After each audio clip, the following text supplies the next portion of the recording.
guys, welcome back to my channel. This is me Dipali, and I make YouTube videos on government and government exam, basically catering to banking and insurance exam.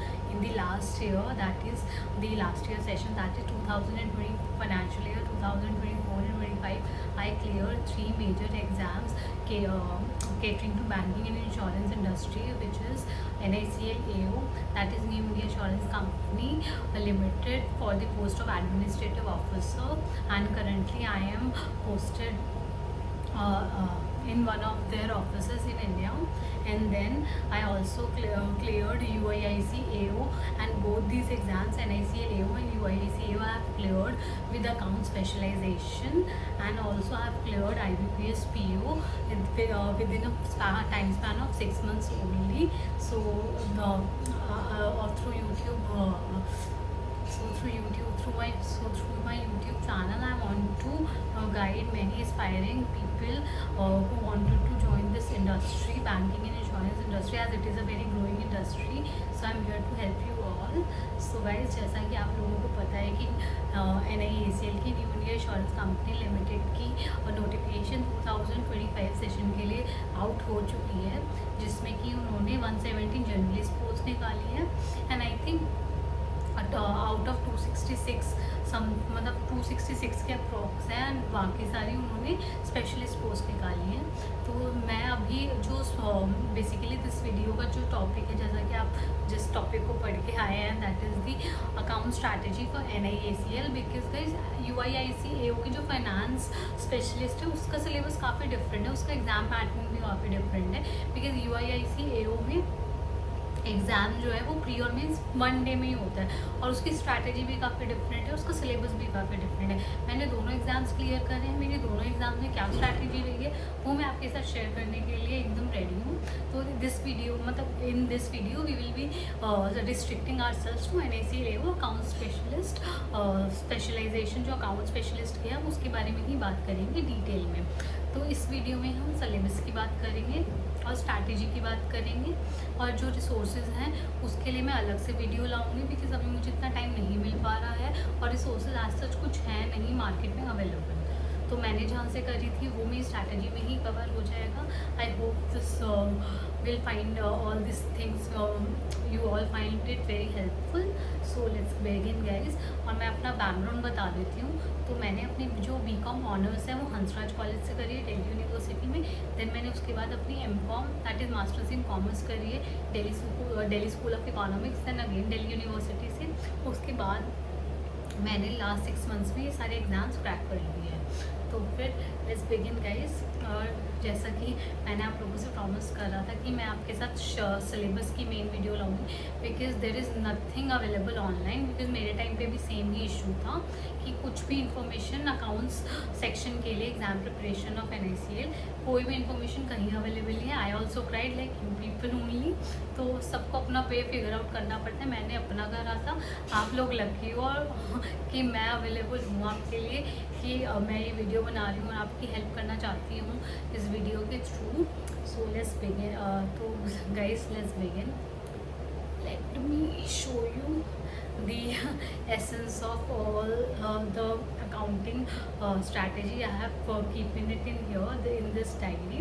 तो ये मैंने अपने time पे बनाई थी. इसमें मैंने थोड़े और एडिशंस करे हैं एग्ज़ाम के बाद, ये मतलब वीडियो के लिए ही, कि और कौन कौन से टॉपिक्स इसमें जो मैंने रेडी नहीं करे थे लेकिन मैंने एग्ज़ाम में आए थे, तो मैंने इसमें लिख दिया ताकि आप लोगों की हेल्प हो जाए. तो गाइज़ यही है गाइज़, यही है वो स्पेशल मैजिकल बॉक्स, जिससे आपको एटलीस्ट एक डायरेक्शन मिल जाएगी. आई डोंट नो गाइज़ इस साल एग्ज़ाम में क्या आएगा क्या नहीं, बिकॉज लास्ट ईयर का भी कोई इन्फॉर्मेशन नहीं थी. उससे पहले के एग्ज़ाम्स में भी हमारे पास कोई वैलिड इन्फॉर्मेशन या कोई प्रूफ नहीं है कि क्वेश्चंस में क्या आता है, और ना ही इतना मतलब जितना आई थिंक बैंकिंग एग्ज़ाम्स को लेके अवेयरनेस है, आई थिंक इंश्योरेंस एग्ज़ाम्स को लेके, that too with the specialized मतलब फॉर द स्पेशलिस्ट सेक्शन इतना अवेयरनेस नहीं है, और है भी तो लोग मे बी यूट्यूब पे तो नहीं है. तो गाइज लेट्स बिगिन. उससे पहले मैं आपके साथ एक हम्बल मतलब आपसे मेरे को एक हार्ट टू हार्ट कॉन्वर्सेशन करनी थी, और मैं यूट्यूब पे ही एक्टिव रहती हूँ. YouTube is the only social media on which I am active on. तो मुझे उसके लिए आपसे एक बात करनी थी। गाइज़, मैंने जो अपने यूट्यूब चैनल पे जीमेल दिया है, वो गाइज़ वो बहुत ज़्यादा see I want this channel to grow, और मुझे इससे कोई अर्निंग्स होती नहीं है एज सच। 200 सब्सक्राइबर्स तो कुछ भी नहीं है। People who have millions of subscriber, they might be earning something out of it. तो मेरा ये फुल प्रूफ प्रोफेशन है भी नहीं, क्योंकि आई एम करेंटली वर्किंग। तो मेरे लिए ये मतलब मैं ये अपना out of passion and out of hobby करती हूँ यूट्यूबिंग, कि मेरा मन करता है तो मैं करती हूँ। उसमें भी दो I do it for things which I love और विच आई लाइक। दो आई लाइक स्टडिंग, बट वो आउट ऑफ नेसेसिटी हो गया था, फैमिली सर्कमस्टांसेज, आप या कुछ भी कह सकते हैं उस बेसिस पे।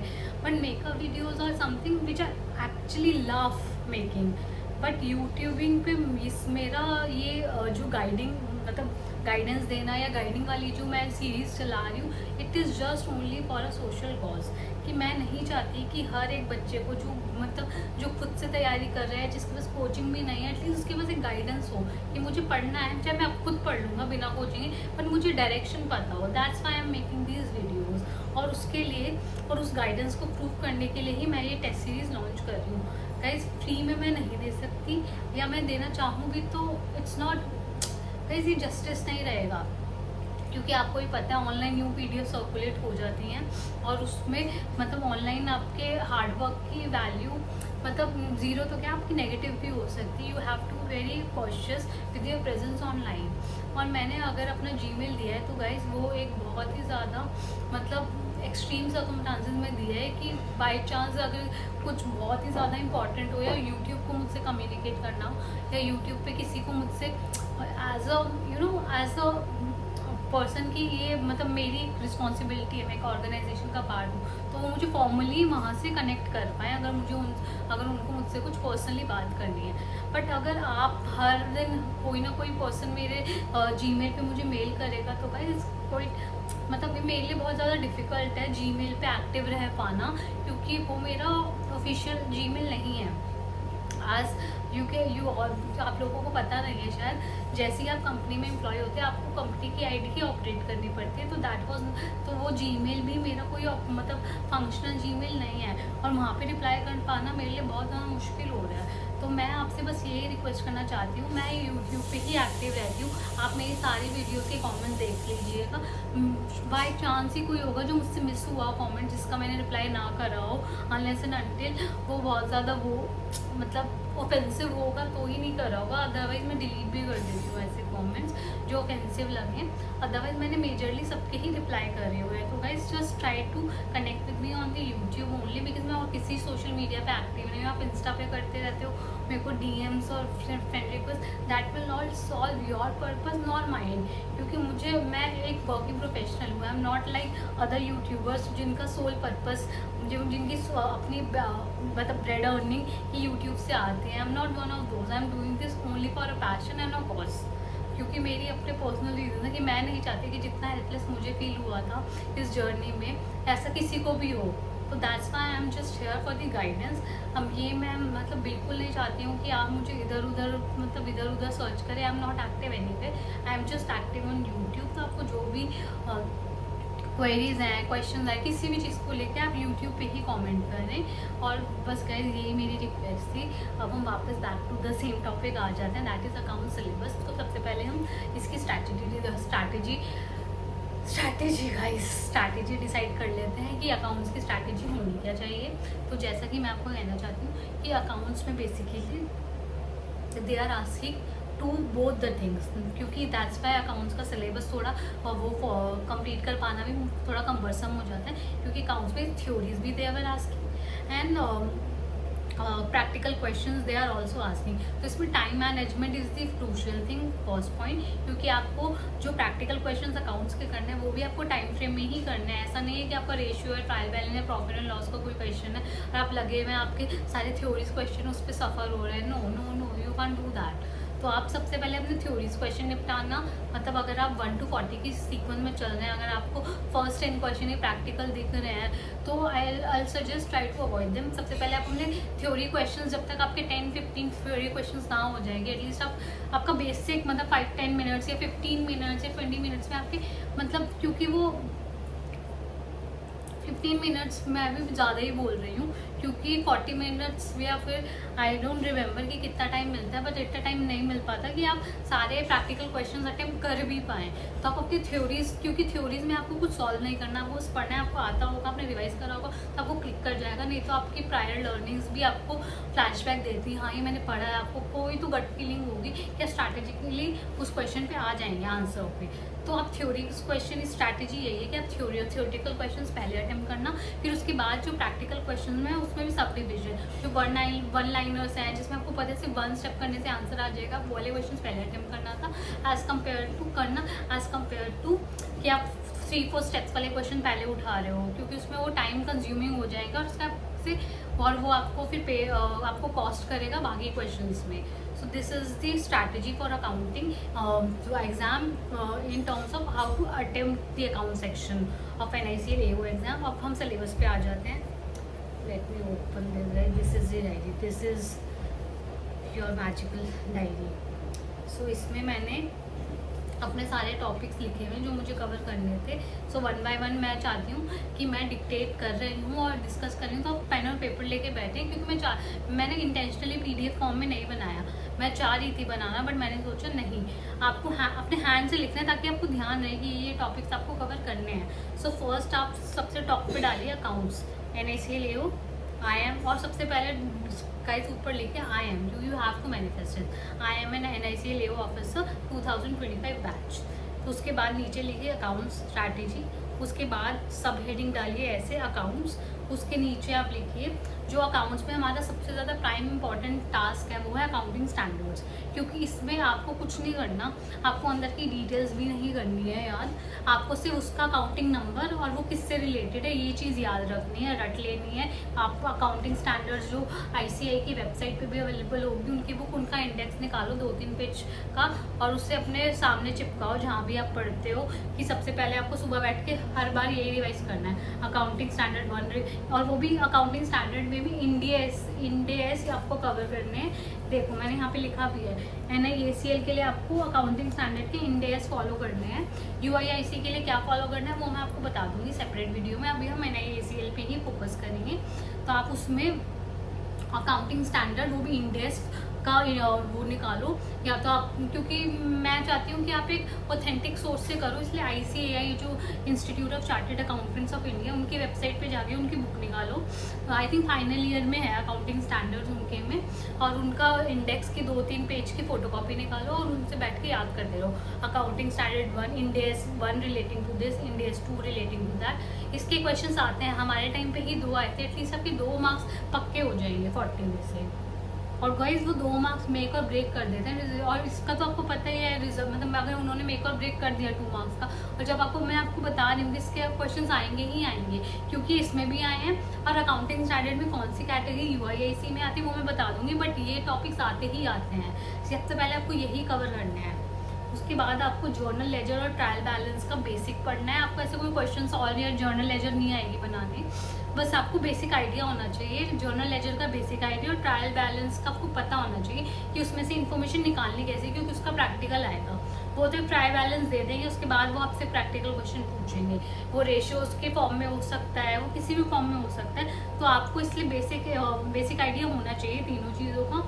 और उसके बाद आपको डेप्रिसिएशन एक टॉपिक अलग से कवर करना है, क्योंकि उसकी थ्योरी आती है कि टाइप्स ऑफ डेप्रिसिएशन कितने होते हैं, कि मतलब वो एक होता है SLM मेथड, एक होता है WDV method, return on value method. तो ये सब आपको कवर करने हैं अपने नोट्स में। उसके बाद फाइनल अकाउंट्स पे आ जाते हैं। 2 ट्रेडिंग अकाउंट प्रैक्टिकली नहीं होता है एप्लीकेबल, बट आपको थ्योरी के लिए और प्रैक्टिकल रीजन इस एग्जाम के लिए, not the practical scenarios of businesses, उसकी बात हम नहीं करेंगे। एग्जाम के लिए आपको ट्रेडिंग अकाउंट और P&L अकाउंट अलग अलग पढ़ना है, दोनों का डिफरेंस माइन्यूट डिफरेंस है, वो आप खुद सर्च करना। मेरे बताने से तो कुछ होगा नहीं, आपको खुद से मेहनत करनी है ताकि आपको दिमाग में रिकॉल आना चाहिए वहाँ पे। उसके बाद बैलेंस शीट का, आपको बैलेंस शीट का भी आइडिया होना चाहिए, क्योंकि बैलेंस शीट भी वो देते हैं, या तो वो ट्रायल बैलेंस देते हैं या वो बैलेंस शीट देते हैं, depending on the type of question they are asking. और उसमें से आपको रेशियोज निकालने के लिए बोल देंगे, कोई क्वेश्चन कोई छोटा न्यूमेरिकल दे देंगे अकाउंटिंग से रिलेटेड। तो guys you have to make short notes on everything. उसके बाद अमैलगमेशन, अब्जॉर्प्शन, रिकंस्ट्रक्शन भी आपको कवर करना है। उसकी भी आपको थ्योरी करनी है, उसका क्वेश्चन नहीं आएगा, उसकी थ्योरी आप कर देना। तीनों के बीच में माइन्यूट डिफरेंस है वो, और तीनों के बीच में माइन्यूट डिफरेंस है वो। उसके बाद आप सेकंड सब हेडिंग डालो फाइनेंशियल मैनेजमेंट की। उसमें आपको प्राइमरी इंपॉर्टेंस जो है पूरे फाइनेंशियल मैनेजमेंट का वो क्रक्स है रेशियो एनालिसिस। और वो गाइस रेशियो एनालिसिस सुनने में बहुत छोटा लगता है, बट उसमें इतने सारे टाइप्स ऑफ रेशियोज है ना, उसका भी मैंने ये नॉर्मल पूरा सिलेबस लिखा था पहले, उसके बाद ये पूरा रेशियो एनालिसिस का मैंने अलग से चार्ट बनाया था, और ये मैंने अभी बनाया आप लोगों के लिए, क्योंकि मैं जब करके गई थी तब मैं तो डिटेल में करके गई थी, बट एग्जाम में उतनी ही डिटेल में पूछा जाता है, तो ये और ज़्यादा इंपॉर्टेंट हो चुका है कि अब आपका टेस्ट भी हो गया कि मैंने तो पढ़ाई करी थी वो अलग, एग्जाम में आया वो अलग। अब मैं बता रही हूँ आपको, तो इतना ज़्यादा एक्स्ट्रा एडवांटेज है कि आपको पता है कि कौन कौन से टॉपिक इंपॉर्टेंट है थ्रू मी। तो आप रेशियो एनालिसिस में सब कुछ कवर करना। लिक्विड में जैसे आती है current ratio, quick ratio, cash ratio, solvency ratio में आती है debt to equity, debt to total asset ratio, तो ये सब आपको कवर करने हैं। उसके बाद प्रॉफिटेबिलिटी रेशियोज भी आपको सारी देखें, gross profit ratio, net profit ratio, EPS, return on capital employed, return on investment, return on earning, ये सब कुछ आपको कवर करना है। उसके बाद एक्टिविटी रेशियोज होती हैं depending on the type of activities of businesses pertaining to, तो उसके आप कुछ कॉमन रेशियोज कवर कर लेना। सो गाइस ये सब आपको करना है डिटेल में। तो सबसे ज़्यादा प्राइमरी मैं आपको साथ के साथ ही बता रही हूँ इंपॉर्टेंट टॉपिक्स। फर्स्ट जो हमारी मेजर हेडिंग थी अकाउंटिंग, उसमें था अकाउंटिंग स्टैंडर्ड्स, वो भी इंडेस आपको अच्छे से करने हैं। और जो दूसरा है फाइनेंशियल मैनेजमेंट, उसमें आपको रेशियोज अच्छे से रट के जाने, सारे फॉर्मूले, सारे डायरेक्ट और इनडायरेक्ट दोनों फॉर्मूलेज, क्योंकि अगर हम टोटल एसेट्स की बात करें तो वो दो तरीके से निकल सकता है, या हम वर्किंग कैपिटल नेटवर्थ की बात करते हैं तो उसके तो इतने सारे अनलिमिटेड फॉर्मूलेज, आपको सब पे आपकी पकड़ स्ट्रांग होनी चाहिए। यू नेवर नो कि कौन से क्वेश्चन में क्या एप्लीकेबल हो रहा है। मैंने अपने टाइम पे वो चार्टेड अकाउंटेंट्स वाले एक बच्चे के उसके कोचिंग के नोट्स से, जब मैं लाइब्रेरी जाती थी मैंने उससे कवर करे थे, तो अब तो वो मेरे पास नहीं है, लेकिन उसके जो इम्पोर्टेंट क्वेश्चंस थे वो मैंने अपनी डायरी में नोट डाउन कर लिए थे। तो उसका मैं PDF देखती हूँ, या तो मैं जो टेस्ट सीरीज आपके लिए लॉन्च करूँगी उसमें वो उस क्वालिटी के क्वेश्चंस इनरिच कर दूँगी, क्योंकि हमें लगता है कि चार्टेड अकाउंटेंट बहुत ज़्यादा टफ लेवल है, हमारे पेपर में नहीं आएगा, नहीं वो आता है, रेशियोज में तो डेफिनेटली आता है। वो हमसे जो उनको पढ़ाते हैं दैट इज़ अ डिफरेंट, वो तो बहुत टफ है ही है कि उनको अकाउंटिंग स्टैंडर्ड का इन डेप्थ सब कुछ करना पड़ता है। एटलीस्ट वी आर लकी कि हमें सिर्फ हेडिंग पूछ रहे हैं वो कि ये किससे रिलेटेड है, ये वाला इंडेस नंबर किससे रिलेटेड है, we have to just do that. अगर हम उतना भी कर लेंगे तो वैसे आपका एग्जाम क्लियर हो रहा है, you have to do that. उसके बाद रेशियोज का भी मैं बता रही हूँ, रेशियोज का है थोड़ा सा वो टफ ही पूछता है, क्योंकि ratios are something that are easy, तो वो ईजी दे के आपको फ्री में मार्क्स नहीं देंगे, वो ईजी टॉपिक है तो उसके वो टफ क्वेश्चन आने के चांसेस बढ़ जाते हैं। तो वो ही मैं आपको बोल रही हूँ कि वो आएंगे, रेशियो अगर ईजी है तो उसके क्वेश्चन टफ आएंगे, मतलब अकाउंटिंग स्टैंडर्ड टफ है तो उसके क्वेश्चन ईजी आते हैं, तो वो बैलेंस आउट करते हैं पूरा सिलेबस। So you have to work accordingly. मैंने एग्जाम्स दिए हैं इसलिए मुझे पता है कि क्या एग्जामिनर का माइंडसेट है, किस फॉर्म में एग्जाम सेट होता है, तो मैं आपको हेल्प कर रही हूँ। So guys make use out of it. उसके बाद फाइनेंशियल मैनेजमेंट के आपको बाकी टॉपिक्स जो है ना, जो कोर टॉपिक्स हैं, कॉस्ट ऑफ कैपिटल हो गया, डिविडेंड डिसीजन हो गया, इन्वेस्टमेंट डिसीजन हो गया, फाइनेंशियल डिसीजन हो गया, डिविडेंड पॉलिसी हो गई, इन सब का आप थ्योरी पढ़ लेना, क्योंकि हो सकता है हमारे टाइम पे नहीं है लेकिन तुम्हारे टाइम पे इन डेप्थ आ जाए, डिविडेंड पॉलिसी वाले क्वेश्चंस आ जाए। और मैं दोनों एग्जाम्स में करके गई थी और आई डोंट थिंक सो कि वो नहीं आए, आई थिंक वो आए थे बट बहुत सिंपलर लेवल पे आए थे। बट आप अपनी तैयारी पूरी पक्की करके जाना। उसके बाद ऑडिटिंग का गाइज मैं आपको बता चुकी हूँ, एग्जाम्स में बाई चांस नहीं आया लेकिन इंटरव्यू में वो उन्होंने मुझसे पूछा था proper auditing, types of auditing की, और उस types of auditing reports, type of auditing happens, statutory audit, ये सब के बेसिक्स आपको करके जाने हैं। और ये ऑडिटिंग का पार्ट और कंपनीज लॉ का पार्ट ये पेपर में आता है। तो ऑडिटिंग का वो एज सच कोई क्वेश्चन नहीं पूछेंगे, बट ऑडिटिंग का जो पार्ट, जैसे डायरेक्टर की रिस्पॉन्सिबिलिटी क्या है, डायरेक्टर का टेन्योर कितना होना चाहिए, इंडिपेंडेंट डायरेक्टर कितने होने चाहिए, इंडिपेंडेंट ऑडिटर कितने होने चाहिए, ये सब जो कंपनीज एक्ट जो हमारी कंट्री की कंपनीज एक्ट 2013 उसके अंदर जितने ये सेक्शंस है ना, ये आपको अच्छे से करना है, क्योंकि इसका आता है क्वेश्चन, क्योंकि ये थ्योरी का पार्ट है और थ्योरी पूछी जाती है अकाउंट्स में, ये NIACL में भी और UIACL में भी। ये मैंने लिखा भी हुआ है कि मेरे को कंपनीज अकाउंट के कॉर्पोरेट गवर्नेंस वगैरह सब केस स्टडीज़ भी वो पूछ लेते हैं कि जो कॉर्पोरेट गवर्नेंस की केस स्टडीज़ है, किंगस्टन कॉटन मिल ऑडिटिंग की केस स्टडी है, ऐसी कॉर्पोरेट गवर्नेंस की लंदन की बहुत सारी केस स्टडीज़ है। वो ऐसे नहीं पूछेंगे कि ये इसका इन डेप्थ बताओ, क्या रिजल्टेंट निकला, क्या कोर्ट डिसीजन था, क्या कोर्ट वर्डिक्ट किया था। No, they will ask you about ये कौन से सेक्शन के से रिलेटेड है कंपनीज एक्ट के, कि वो मतलब गुड फेथ का है या फिर कॉर्पोरेट गवर्नेंस का है या ऑडिटिंग का है, वो किस पार्ट ऑफ कंपनीज एक्ट से रिलेटेड है वो केस लॉ, तो ये पूछेंगे। उसके बाद टैक्सेशन आपको अच्छे से करके जाना है, जो इसके डिडक्शंस है 80C की हो गई या डिफरेंट हो गई, वो आपको अच्छे से पता होनी चाहिए। एज अ कॉमर्स ग्रेजुएट आपको पता होनी चाहिए कि इनकम टैक्स की मतलब टैक्स में भी डायरेक्ट और इनडायरेक्ट है, तो डायरेक्ट में क्या होता है, बेसिक थ्योरी आपको क्लियर होनी चाहिए। डायरेक्ट टैक्सेस में क्या क्या आता है, इनकम टैक्स आता है, कॉर्पोरेट टैक्स आता है, इनडायरेक्ट में GST आता है। GST इज एवर इवॉल्विंग और वो हमेशा न्यूज़ में रहता है, तो GST भी बहुत कोर इंटरेस्ट रहता है एग्जामिनर का। बट ये इवॉल्व हो रहा है, तो वो ऐसे क्वेश्चन नहीं पूछेंगे जो चेंज हो जाते हैं अब्रप्टली। लाइक अब आज कुछ है वो इंटरेस्ट रेट पे नहीं पूछेंगे, वो आज कुछ है वो आज कुछ वो भी चेंज हो सकता है। नो, वो बेसिक फंडामेंटल्स पे क्वेश्चन पूछेंगे, वो आपको रेडी करना है। That is what I am trying to convince you for.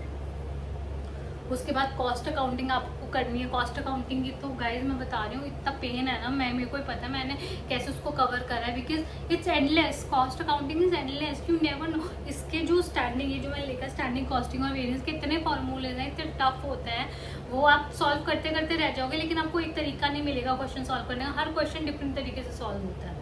तो इसमें अगर आपसे नहीं हो पा रहा है, मेरे से जितना हुआ था मैंने करा था, बिकॉज टाइम नहीं था, तो मेरे से जितना हुआ था करा था। लकीली इसके इतने टफ क्वेश्चन नहीं आते हैं, इसके डूएबल क्वेश्चन आते हैं, बट मैं थोड़ी टफ ही प्रैक्टिस कर रही थी, इसलिए मुझे ईजी लगे।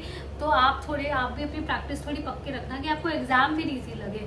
That's why am trying to say ना कि इसकी मेरा बैकग्राउंड तो स्ट्रॉन्ग था ही था, लेकिन मैंने उसके बाद भी हार्ड वर्क बहुत करे इस एग्जाम के लिए।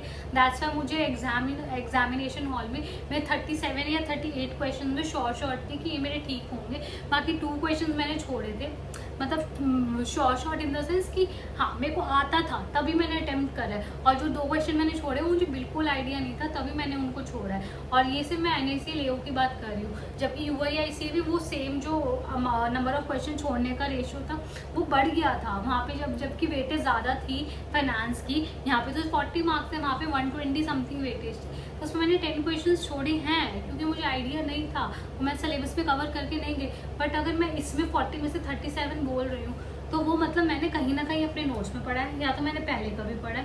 That's why but even attempting that question, वरना मैं छोड़, आई डोंट टेक 0 to 100 वाला रिस्क कि या तो सही होगा या बिल्कुल गलत हो। आई टेक 70-80 वाला, 70-90 वाला रिस्क कि मुझे 70% आता है, 80% आता है या 20% नहीं आता, ऐसा वाला रिस्क। देन आपको कॉस्ट अकाउंटिंग में कॉस्ट शीट के सारे हेड्स आपको अच्छे से पता होने चाहिए कि ये वाला अमाउंट डिडक्ट करने के बाद ये वाली वैल्यू आती है, ये वाला अमाउंट डिडक्ट करने के बाद ये वाली वैल्यू आती है, क्योंकि हो सकता है वो प्रॉब्लली आपको एक पार्ट ऑफ कॉस्ट शीट देते उसके बाद आपसे वो अगली वैल्यू डिराइव करा ले, क्योंकि यू नेवर नो। और प्रैक्टिकल क्वेश्चन आते हैं और टाइम कंज्यूमिंग भी होता है, मेरा भी बहुत टाइम लग रहा था। दैट्स वाई मैंने ऑन द स्पॉट पे अपने एग्जाम में स्ट्रैटेजी चेंज करी कि मैं फटाफट से पहले अपने थियोरेटिकल क्वेश्चन कर लेती हूँ, क्योंकि न्यूमेरिकल क्वेश्चन बहुत ज़्यादा टाइम लेना है, मेरा पेपर ही ना छूट जाए। देन आपको फाइनेंशियल मार्केट और इंस्ट्रूमेंट्स जो आपने नॉर्मल, अगर आपने बेसिक इकोनॉमिक्स कवर करी है बैंकिंग और इंश्योरेंस के लिए, तो उसमें आपने बेसिक्स कवर कर लिए होंगे। Fiscal policy, monetary policy, capital market, primary market, इन सबके सब डिविजन्स कि क्या क्या होता है, स्टॉक मार्केट और स्टॉक मार्केट के में इक्विटी फंड क्या होता है उसमें, और डिवेंचर्स में क्या डिफरेंस है, ये इंटरव्यू में पूछा था मुझसे, तो ये और भी ज़्यादा इंपॉर्टेंट हो जाता है। और bonds versus debentures versus derivatives में क्या डिफरेंस है, ऑप्शंस और फ्यूचर्स में क्या डिफरेंस है, ये सब आपको पता होना चाहिए। Definition, I am not talking about the practical questions, but आपको डेफिनेशंस पता होनी चाहिए। उसके बाद मैंने रेशियोज का आपको बता दिया। तो गाइज ये मेजर मोटा सिलेबस है जो आपको कवर करना है, कि आपको आपको एक होल ओवरव्यू लेके जाना है अपना कॉमर्स का, कि जो आपने आज तक पढ़ा है लाइफ में कॉमर्स से रिलेटेड, अपने 11th-12th की जो नॉर्मल बुक्स होती उसको पढ़ के अपना एकदम बेसिक्स फ्रेशन अप कर लेना। अकाउंटिंग प्रिंसिपल्स क्या होते हैं, जो गैप हमें पढ़ाते थे 11th स्टैंडर्ड में वो क्या होते हैं, तो ये नॉर्मल अकाउंटिंग की डेफिनेशन पढ़ लेना कि वो होती क्या है, कहीं आप पता चला आप जनरल लेजर में कंफ्यूज हो गए हो वहाँ जाके। तो ये सब आप कर लेना, अपना अच्छे से प्रिपेयर, बेसिक्स आप कर लेना। उसके बाद आपकी हेल्प करने के लिए मैं टेस्ट सीरीज़ तो ला ही रही हूँ कि एटलीस्ट आपको कॉन्फिडेंस आ जाए। और वो भी गाइस मैं जल्दी ही नेक्स्ट वीक में अब कोशिश करूँगी कि जल्द से जल्द मैं लॉन्च कर पाऊँ, कि एटलीस्ट जो बच्चे अभी से मंथ, क्योंकि मैं चाहती हूँ कि आपका मेरा वाला हाल ना हो कि आपके पास सिर्फ 10 दिन ही हो और 10 दिन में आपको सब कुछ कवर करना है। आपको जीके भी कवर करनी है, आपको अपना इंग्लिश, मैथ्स, रीजनिंग भी स्ट्रॉन्ग करना है मेंस लेवल का, और आपका अकाउंट्स भी अलग से पूरा ही कवर करना है। तो आप अभी से वीकेंड पे एक एक अपना मैं जो टेस्ट सीरीज दूंगी, आप उसमें से 10 क्वेश्चंस रोज का हर वीकेंड पे करोगे, तब भी आपका काफ़ी कुछ सा कवर हो जाएगा सिलेबस। क्योंकि आप फिर उसके आप पहले खुद सॉल्व करोगे, फिर आपके सोल्यूशन देखोगे, फिर आप अपने सिलेबस पे रिवाइज करोगे। तो आपका एटलीस्ट आप वीकेंड पे 10 क्वेश्चन भी कर रहे हो तो आपका बहुत सारा सिलेबस का चंक आपका रिवाइज कर देगा। और अभी तो प्रीलिम्स दूर है, तो आप तब तक के लिए अपना अकाउंटिंग थोड़ा बहुत कवर कर सकते हो, क्योंकि लास्ट मोमेंट पे छोड़ोगे तो वहाँ पे ही गलती होती है। टचवुड मेरे को लगता है कि मेरे को अपने स्ट्रॉन्ग एजुकेशनल बैकग्राउंड का, कॉमर्स में जो था उसका काफ़ी एडवांटेज मिला है कि मुझे लास्ट में भी मैं बस अपनी, अगर मैंने ग्रेजुएशन की बुक्स रिवाइज करी हैं तो वो मुझे रिटेन हो गई। लेकिन ऐसा नहीं है ना कि ऐसा सबके साथ ही हो, बहुत सारे बच्चे ओपन से भी करते हैं, तो वो तो मतलब उनका नहीं हो सकता ना उतनी क्लैरिटी ऑफ माइंड। मैं डिसरिस्पेक्ट नहीं कर रही, मैं जनरली ही बोल रही हूँ कि उनका हो सकता है कुछ इशू हो कि उसकी वजह से वो बुक्स में से पढ़ते हैं। तो और जो टीचर एक आपको 6 महीने लगातार पर तब पढ़ाता है एक सब्जेक्ट बैठ के, एज़ कम्पेयर टू कि आप एग्जाम से एक रात पहले, एक हफ्ता, एक महीना पहले पढ़ रहे हो, बहुत डिफरेंस आ जाता है अंडरस्टैंडिंग में। तो बट ये एग्ज़ाम उसको मतलब नलीफाई कर देगा, मतलब एग्ज़ाम नहीं करेगा, आपकी प्रिपरेशन टूवर्ड्स दिस एग्जाम वो सारे डिफरेंसेस को नलीफाई कर देगी। क्योंकि मैंने अपने बैच में ही देखा है बहुत सारे बच्चे ओपन स्टडीज से भी आए हैं, ऐसा नहीं है कि सिर्फ रेगुलर कॉलेज करने वालों का ही हो रहा है, और ओपन से करने वालों का भी हो रहा है। Just that their strategy is right, their concepts are clear, their basics are strong. तो that's what I am trying to convince you for. तो आप अच्छे से तो that's what I am trying to convince you for. तो आप अच्छे से अपनी तैयारी करना, अपने अपने बेसिक्स स्ट्रॉन्ग करना, जो मैंने सिलेबस बताया उस पर वर्क करना। उसके बाद मैं टेस्ट सीरीज तो लाने की कोशिश कर ही रही हूँ नेक्स्ट मतलब test series in the form of questions, मतलब PDF in the form of question answer only. क्योंकि गाइस मैं बहुत सिंगल वुमन आर्मी अभी काम कर रही हूँ, तो मेरे लिए प्रॉपर वेबसाइट डेवलप कर पाना बहुत मुश्किल है। तो मैं आपको PDF ही दूंगी क्वेश्चंस की, तो आप अच्छे से उसको सॉल्व करना, उसमें आंसर्स भी होंगे, तो आपके लिए ईजी रह जाएगा, एनालाइज का ईजी हो जाएगा एनालिसिस करना। आपके क्वेश्चन का मल्टीपल चॉइस क्वेश्चन ही होंगे वो, और वो बहुत नॉमिनल चार्जेस भी होंगे। तो वो देखते हैं मैं कब ला पाती हूँ, क्योंकि ऑफिस भी मेरा है अभी वर्किंग। तो let's hope for the best. लेकिन अभी आप अपना काम तो करो, मैं अपना करने की कोशिश करती हूँ, आप अपना करो, and let's crack NICAO together. मतलब मैंने कर लिया है, लेकिन मैं आप लोगों के साथ हूँ कि आप लोगों का भी जल्द से जल्द हो जाए। रियली विश गाइस कि आप लोग भी अपनी स्ट्रगल वाली जर्नी से इस साइड वाली जर्नी पे आओ। तो उधर वाली जर्नी, मतलब स्ट्रगल वाली जर्नी के लिए अलग प्रोज एंड कॉन्स है, यहाँ वाली जॉब वाली जर्नी के लिए अलग है, बट एटलीस्ट एक्सपीरियंस आपको दोनों फेजेस होने चाहिए। तो जल्द से जल्द आप इस वाली जर्नी से इस पे जंप बैक करो, so that you can have experience of both the phases of this life which are equally beautiful in their own way. And stay tuned guys, and don't forget to like, share and subscribe this channel. और इस channel spread करो guys, तो जितना आप ये spread करोगे उतना ही लोग अवेयर होंगे। और ऐसा नहीं है कि नॉलेज बांटने से, मतलब मेरी मदर ही सहेंगे कि नॉलेज बांटने से ही बढ़ती है। That's why I am doing this for you, कि मेरे पास जितनी नॉलेज है मैं आपके साथ स्प्रेड करने के लिए रेडी हूँ। ऐसे आप भी ये चैनल शेयर करो उन लोगों के साथ जिनको इसकी सख्त ज़रूरत है right now. And stay tuned guys, and see you soon in my next video. Love you all, bye.